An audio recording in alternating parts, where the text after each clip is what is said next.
Pada hari ini, dalam tahun 2012, Malaysia melakar sejarah menjuarai kejohanan hoki remaja Asia buat kali pertama selepas menewaskan juara 3 kali Pakistan 2-1 pada perlawanan akhir di Stadium Hoki Bukit Serindit, Melaka.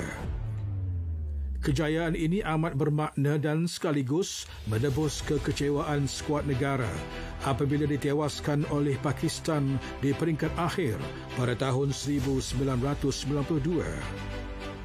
Malaysia hanya memerlukan 2 minit untuk meledakkan gol pertama hasil jaringan Faizal Shari.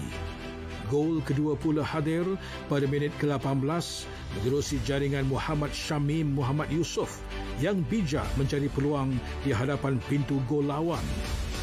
Meskipun Pakistan cuba menghalang kemarahan Malaysia menerusi gol tunggal pada minit ke-42, namun ia tidak cukup dan terpaksa akur berada pada kedudukan kedua.